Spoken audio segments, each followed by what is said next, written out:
Welcome to the Slop Farm. Enjoy the video.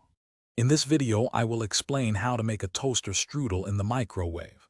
First, carefully unwrap one toaster strudel pastry from its foil packaging.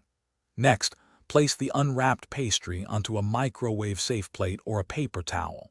This ensures even heating and prevents any mess. Make sure the plate is suitable for microwave use to avoid any issues. We're aiming for a perfectly warm and soft treat. Now place your plate with the pastry into the microwave. Heat it on high power for about 15 to 20 seconds. Microwave wattages vary, so start with less time if you're unsure. After the initial heating, carefully touch the pastry to check its warmth. If it's not warm enough, you can microwave it for an additional 5 to 10 seconds. Be careful not to overheat it, as this can make it tough. Once your toaster strudel is perfectly warm, it's time for the best part, the frosting. Carefully tear open the small frosting packet that came with your pastry.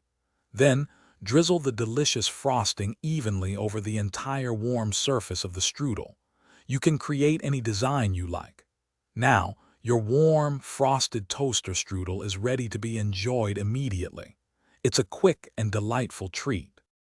To ensure the best experience, remember not to overheat your toaster strudel in the microwave. Overheating can make it hard or dry, losing that soft, flaky texture we all love. If you prefer a crispier pastry, consider using a toaster oven for a few minutes instead. Also, for those looking to simplify their meal prep, check out the link in the description for some fantastic leak-proof containers and other great deals. Thanks for watching. Thanks for watching. Consider subscribing if we helped you today.